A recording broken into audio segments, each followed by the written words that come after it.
Hi friends, భారత ప్రధాని నరేంద్ర మోదీ గారు రష్యా వెళ్ళారు. అక్కడ మోదీ గారు హిందీలో ఇచ్చిన ఉపన్యాసాన్ని పూర్తిగా తెలుగులోకి అనువదించి ఈ వీడియో ద్వారా మీకు అందించే ప్రయత్నం చేస్తూ ఉన్నాను. దానికంటే ముందు ఒక చిన్న విషయం. నిన్నగాక మొన్న పూరి జగన్నాథుని కథ, చాలా ఆసక్తికరమైన కథ మా ఛానల్లో పెట్టడం జరిగింది. గంటసేపు ఉంటుంది ఆ వీడియో. చాలా ఆసక్తికరంగా, ఆనందంగా ఉంటుంది. ఆ వీడియో చూడండి. అలాగే భీమునికి కర్ణునికి మధ్య మహాభారతంలో 14వ రోజు జరిగినటువంటి యుద్ధ విశేషాలు పెట్టడం జరిగింది. ఎర్రచొక్కాగాళ్ళు ఇంకా చాలామంది ఎలా మన మహాభారతాన్ని వక్రీకరిస్తూ సినిమాలు తీశారో దాని మీద కూడా ఆసక్తికరమైన 2-3 వీడియోలు పెట్టడం జరిగింది మా ఛానల్లో పోయిన వారం. ఆ వీడియోలన్నీ కూడా మీరు చూస్తారని చెప్పి ఆశిస్తూ ఉన్నాను. ఇక విషయానికి వద్దామా. భారత ప్రధాని నరేంద్ర మోదీ గారు రష్యాలో హిందీలో ఇచ్చిన ఉపన్యాసానికి తెలుగు అనువాదం. హలో ప్రియమైన మాస్కో కాక్దేలా, మీ ప్రేమ, మీ ఆప్యాయత, మీరు ఇక్కడికి రావడానికి సమయాన్ని వెచ్చించారే, నేను మీ అందరికీ చాలా కృతజ్ఞుణ్ణి. నేను ఒంటరిగా రాలేదు. నేను నాతో చాలా తీసుకొని వచ్చాను. భారతదేశపు నేల యొక్క సువాసనను నా వెంట తీసుకొచ్చాను. 140 కోట్ల మంది భారతీయుల ప్రేమను నా వెంట తీసుకొచ్చాను. నేను మీకోసం భారతీయులందరి శుభాకాంక్షలను తీసుకొని వచ్చాను. మూడోసారి మేము ప్రభుత్వంలోకి వచ్చిన తర్వాత భారతీయ ప్రవాసులతో నా మొట్టమొదటి పరస్పర చర్చా కార్యక్రమము మాస్కోలో ఇలా మీతో జరగడం నాకు చాలా ఆనందంగా ఉంది. మిత్రులారా, ఈరోజు జూలై 9వ తేదీ. నేను ప్రమాణ స్వీకారం చేసి సరిగ్గా 1 నెల రోజులయ్యింది. సరిగ్గా నెల క్రితం జూన్ 9వ తేదీన నేను 3వసారి భారతదేశానికి ప్రధానిగా ప్రమాణం చేసి అదే రోజున నేను ప్రతిజ్ఞ చేశాను. అదేంటో తెలుసా? నా 3వ టర్మ్లో నేను 3 శక్తితో పనిచేస్తానని ప్రతిజ్ఞ చేశాను. 3 రెట్లు వేగంతో పనిచేస్తానని ప్రతిజ్ఞ చేశాను. మరియు అనేకమైన ప్రభుత్వ లక్ష్యాలలో ఈ 3వ సంఖ్య చాలా యాదృచ్ఛికంగా కనిపిస్తోంది. మీరు గమనించవచ్చు. 3వ టర్మ్లో పేదలకు 3 కోట్ల ఇళ్ళు నిర్మించడం ప్రభుత్వ లక్ష్యం. బహుశా ఇదంతా కూడా మీకు కొత్తది కావచ్చు, కానీ ఆ స్వప్నాన్ని సాకారం చేయడం కోసం పనిచేస్తున్నాం. భారతదేశంలోని గ్రామాల్లో మహిళా స్వయం సహాయక బృందాలు నడుస్తున్నాయి. మేము వాళ్ళందరికీ సాధికారత కల్పించాలి అని చెప్పి అనుకుంటూ ఉన్నాం. వారిని ఎంతో నైపుణ్యం కలిగిన వాళ్లుగా అభివృద్ధి చేయాలి అని చెప్పి అనుకుంటూ ఉన్నాం. చాలా వైవిధ్యభరితంగా ఈ 3వసారి చేయబోతూ ఉన్నాం. నా 3వ టర్మ్లో గ్రామాల్లోని పేద మహిళల్లో 3 కోట్ల మంది దీదీలు లక్షాధికారులు కావాలన్న స్వప్నంతో మేము పనిచేస్తున్నాం. అంటే వారి వార్షిక ఆదాయం ₹1,00,000 కంటే ఎక్కువగా ఉండాలి, మరియు అది శాశ్వతంగా ఉండాలి. ఇది చాలా పెద్ద లక్ష్యం సోదరులారా. కానీ మీలాంటి స్నేహితుల ఆశీస్సులు మాకుంటే పెద్ద లక్ష్యాలను కూడా మేము చాలా సులభంగా నెరవేర్చగలుగుతాం. నేడు భారతదేశం తాను నిర్దేశించుకున్న లక్ష్యాలను ఎప్పుడు సాధిస్తుందని మీ అందరికీ తెలుసు. ప్రపంచంలో మరే దేశం చేరుకోలేని చంద్రుని దక్షిణ ధ్రువానికి చంద్రయాన్ను పంపిన దేశం ఈనాటి భారతదేశం. ఈరోజు భారతదేశం ప్రపంచానికి అత్యంత విశ్వసనీయమైన డిజిటల్ లావాదేవీలను అందిస్తున్న దేశం. నేటి భారతదేశం సామాజిక రంగంలో అత్యుత్తమ విధానాలతో తన పౌరులకు సాధికారత కల్పిస్తున్న దేశం. నేటి భారతదేశం ప్రపంచంలోనే 3వ అతిపెద్ద స్టార్టప్ ఎకోసిస్టమ్ను కలిగినటువంటి దేశం. 2014లో మొదటిసారిగా మీరందరూ భారతదేశానికి సేవ చేసే అవకాశాన్ని నాకు ఇచ్చారు. అప్పట్లో కొన్ని వందల స్టార్టప్ కంపెనీలు ఉండేవి. నేడు భారతదేశంలో స్టార్టప్ కంపెనీలు లక్షలలో ఉన్నాయి. ఈరోజు భారతదేశం రికార్డు స్థాయిలో పేటెంట్లు నమోదు చేసి పరిశోధనా పత్రాలను ప్రచురిస్తున్న దేశం. ఇది నా దేశ యువత శక్తి, ఇది వారి బలం. భారతదేశ యువత ప్రతిభను చూసి ప్రపంచం కూడా ఆశ్చర్యపోతోంది. మిత్రులారా, గత 10 ఏళ్లలో భారతదేశం సాధించిన అభివృద్ధిని చూసి ప్రపంచం ఆశ్చర్యపోతోంది.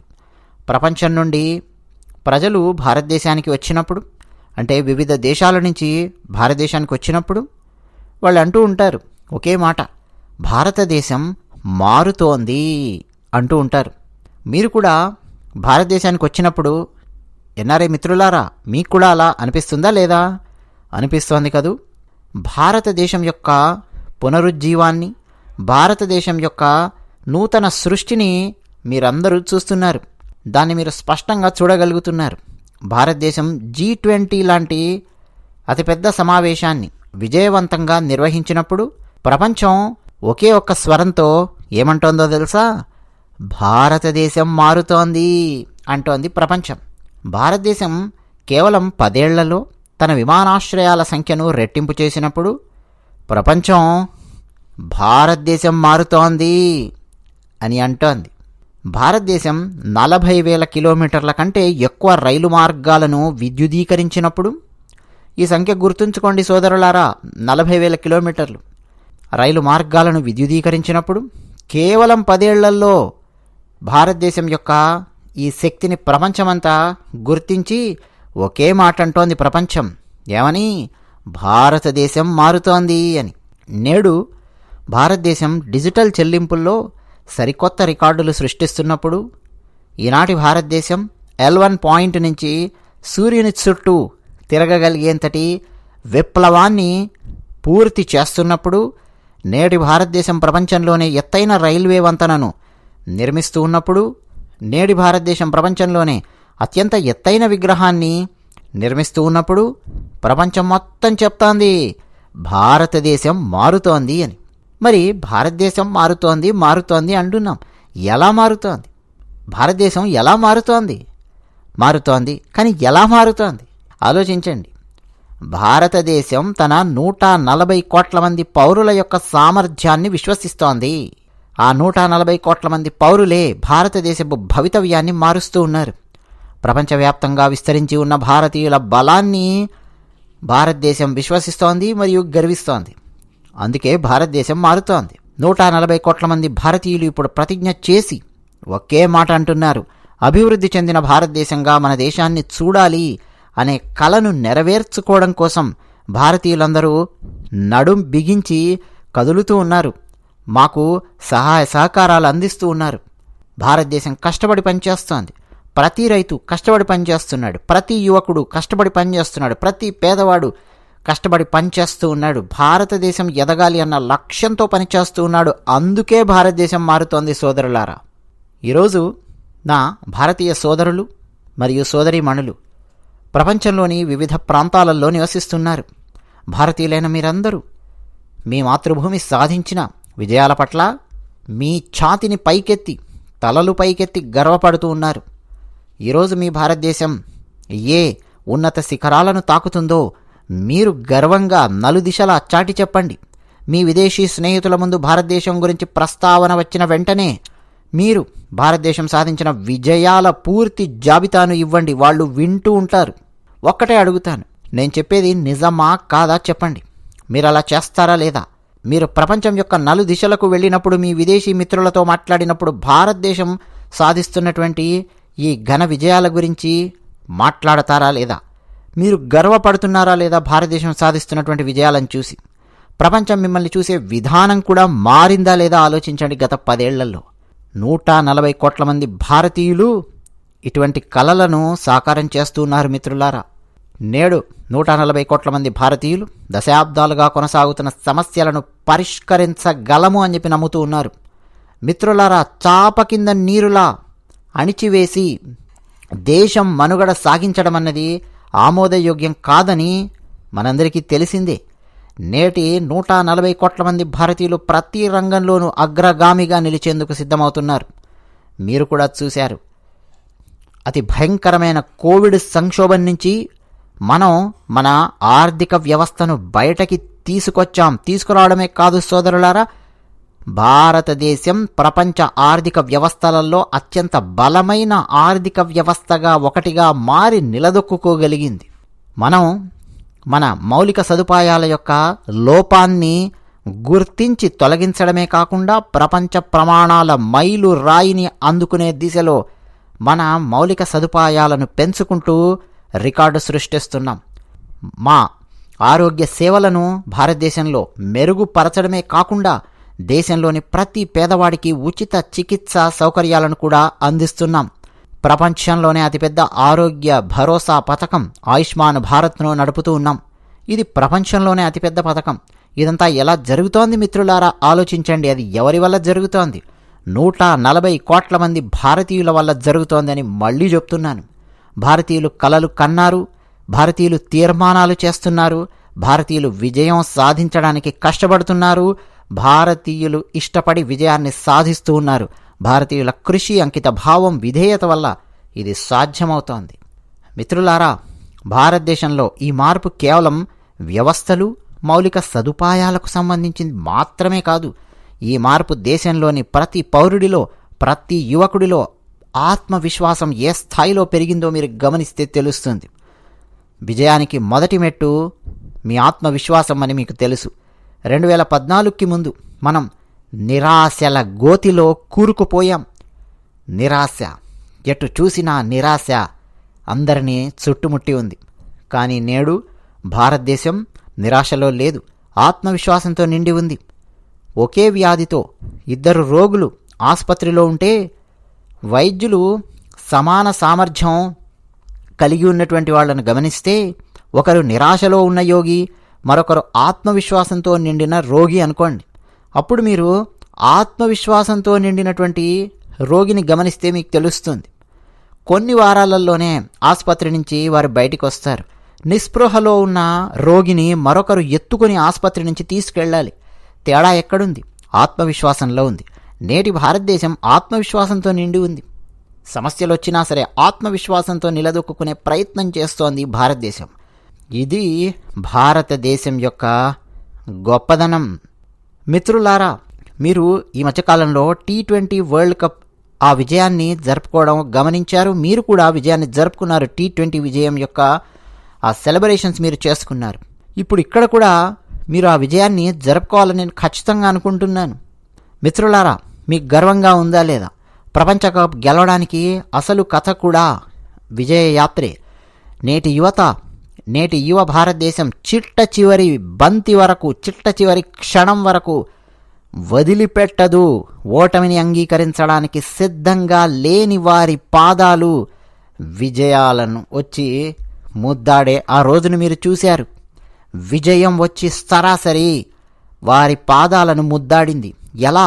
చిట్ట చివరి బంతి వరకు, చిట్ట చివరి క్షణం వరకు మనం వదిలిపెట్టాం. పోరాట పటిమ ప్రదర్శిస్తాం. అది మీరు T20 విజయంలో మీరు చూశారు. అదే ఈనాటి భారతీయుల మనస్తత్వం సోదరులారా. ఈ సెంటిమెంట్ కేవలం క్రికెట్కే పరిమితం కాదు, ఇతర క్రీడల్లోనూ కనిపిస్తుంది. గత సంవత్సరంలో ప్రతి అంతర్జాతీయ టోర్నమెంట్లో మన అథ్లెట్లు చారిత్రాత్మకమైన ప్రదర్శనలు ఇచ్చారు.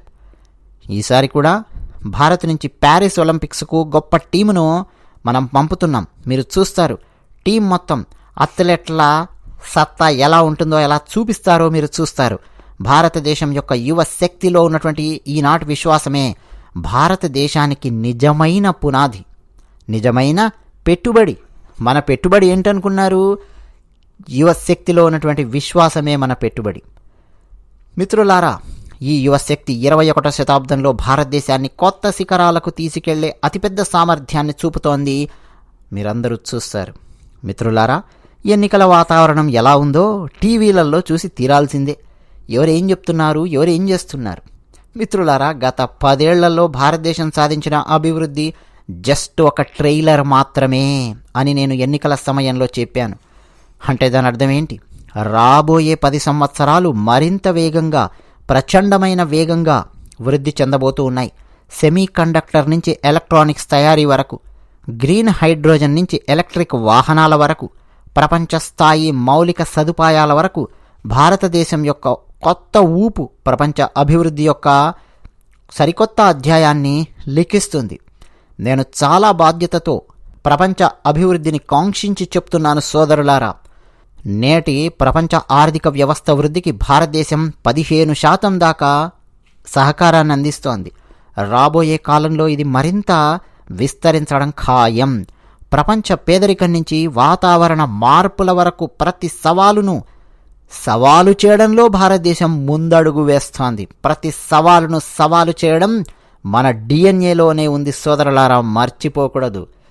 మిత్రులారా, నేను చాలా సంతోషిస్తున్నాను. మిత్రులారా, దేశ ప్రజల మధ్య దూరం లేనప్పుడు, నాయకుడి మనస్సులో ఉండే ఆలోచన ప్రజల మనస్సులో అదే ఆలోచన ఉన్నప్పుడు అపారమైన శక్తి ఉత్పన్నమవుతుంది. మిత్రులారా, నేను ఇక్కడ చూస్తున్నది అదే. మిత్రులారా, గ్లోబల్ ప్రాస్పెరిటీకి కొత్త శక్తిని అందించడానికి భారతదేశం మరియు రష్యా భుజం కలిపి పనిచేస్తున్నందుకు నేను సంతోషిస్తున్నాను. ఇక్కడ ఉన్న మీరందరూ భారతదేశము మరియు రష్యా మధ్య సంబంధాలకు సరికొత్త ప్రణాళికలు వేస్తున్నారు. మీరు మీ కృషి మరియు నిజాయితీతో రష్యన్ సమాజానికి దోహదపడ్డారు. మిత్రులారా, దశాబ్దాలుగా భారతదేశం మరియు రష్యా మధ్య ఉన్న అద్వితీయమైన సంబంధాన్ని నేను మెచ్చుకుంటున్నాను. రష్యా అనే పదం వినగానే ప్రతి భారతీయుడి మదిలో మెదిలే మొదటి పదం, సుఖాలల్లోనూ దుఃఖాలల్లోనూ భారతదేశానికి తోడుగా భారతదేశం పక్కనే ఉండే నమ్మకమైన మిత్రుడు రష్యా, ఇది మనకు వినిపిస్తుంది. మన రష్యన్ స్నేహితులు దీన్ని ద్రుజ్బా అని పిలుస్తారు. మేము దీన్ని హిందీలో దోస్తీ అని పిలుస్తాం. రష్యాలోని వింటర్ సీజన్లో ఉష్ణోగ్రత ఎంత మైనస్కు పడిపోయినా భారత్ రష్యా స్నేహం ఎప్పుడూ ప్లస్లో ఉంటుంది. స్నేహంలో వెచ్చదనం ఉంటుంది. ఈ సంబంధం పరస్పర విశ్వాసం మరియు పరస్పర గౌరవం యొక్క బలమైన పునాదిపై నిర్మించబడింది. ఒక పాట, ప్రతి ఇంట్లోనూ ఒక పాట పాడుతూ ఉండేవాళ్ళు, దిల్ హై హిందుస్తానీ, ఇప్పటికీ ఎప్పటికీ, రష్యాకు సంబంధించినటువంటి పాట. అందులో రష్యా టోపీ గురించినటువంటి పాట మీ అందరికీ తెలిసే ఉంటుంది. పాట పాతదే కావచ్చు, కానీ మన రెండు దేశాల మధ్య ఉండే ఆ సెంటిమెంటు అది ఎవర్ గ్రీన్.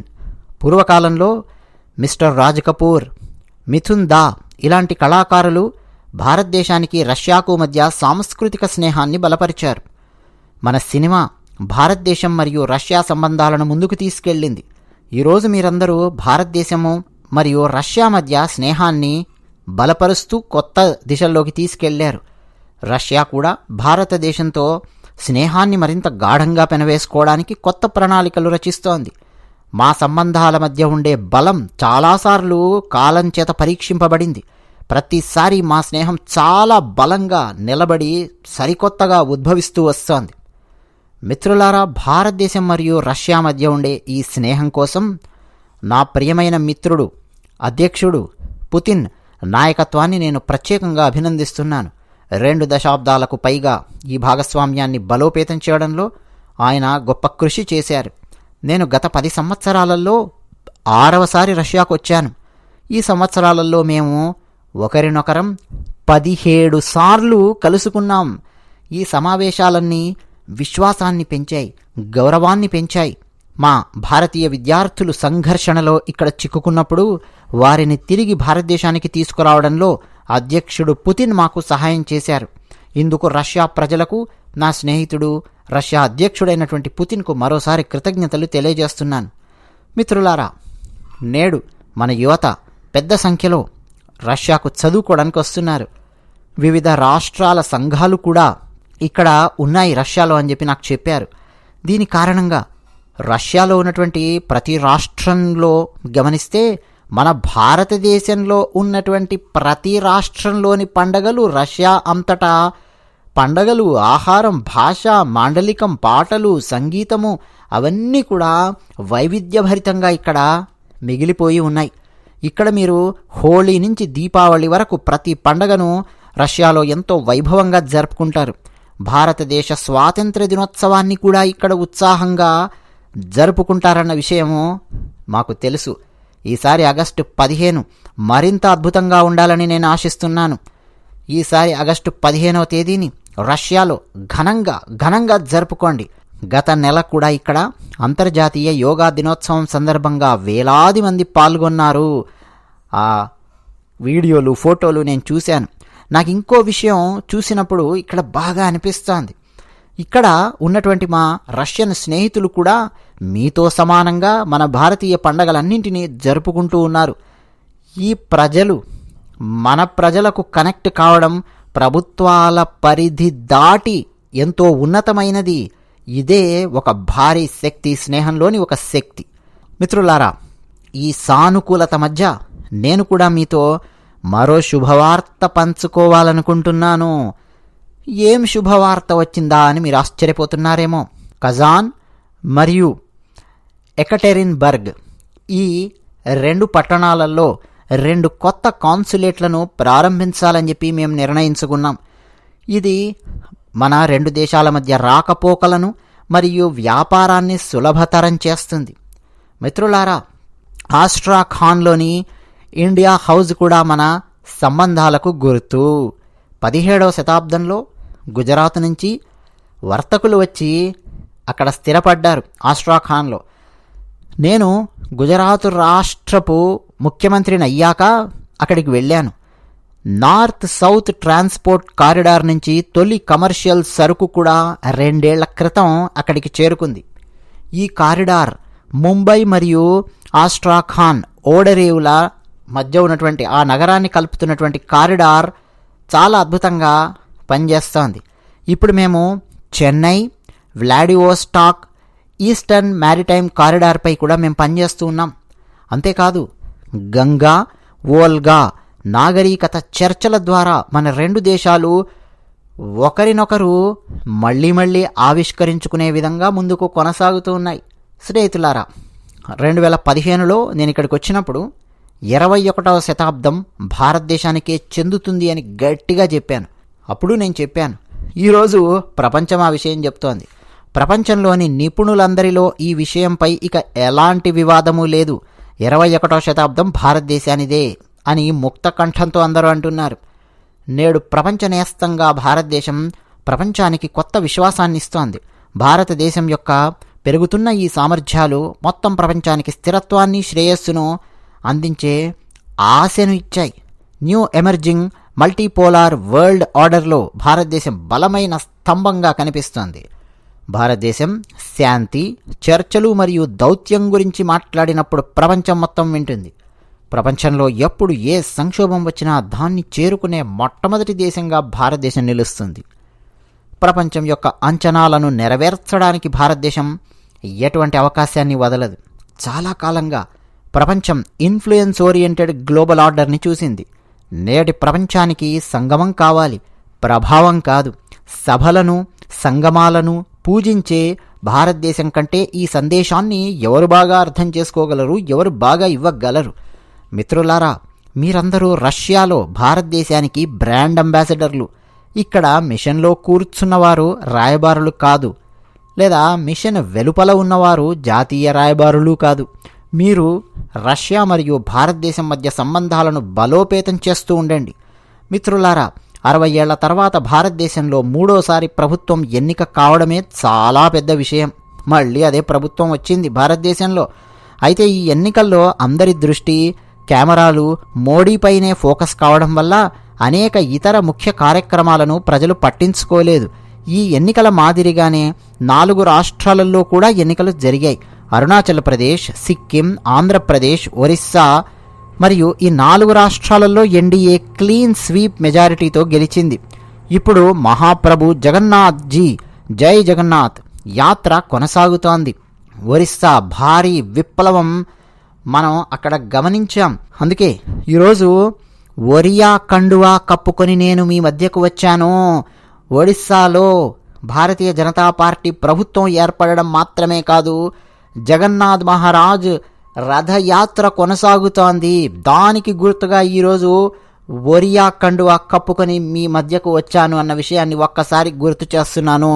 ఒక్కసారి జై జగన్నాథ్ అని మహాప్రభు జగన్నాథుని ఆశీస్సులు మనం తీసుకుందాం. ఆ మహాప్రభు జగన్నాథుని ఆశీస్సులు మీ అందరిపై ఉండాలని, మీరు ఆరోగ్యంగా ఉండాలని, మీరు సుభిక్షంగా ఉండాలని నేను కోరుకుంటూ, ఈ కోరికతో మీ అందరికీ నా హృదయపూర్వకమైన ధన్యవాదాలు. ఇది అపూర్వమైన, అమరమైన ప్రేమ కథ. మిత్రులారా, రష్యా భారత్ మధ్య ఉండే ఆ ప్రేమ, ఆ స్నేహం, ఆ విశ్వాసం రోజు రోజుకు పెరుగుతూనే ఉంటుంది.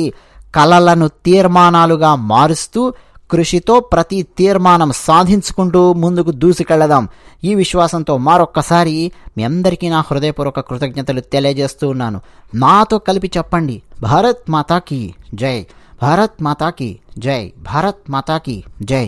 వందే మాతరం, వందే మాతరం, వందే మాతరం, వందే మాతరం, వందే మాతరం, వందే మాతరం, వందే మాతరం.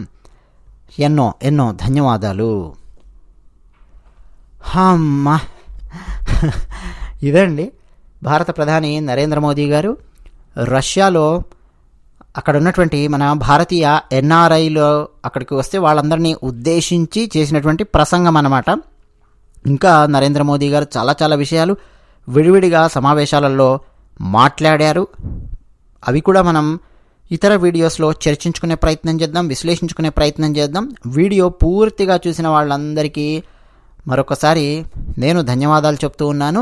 అదే విషయం, ధన్యవాదాలు.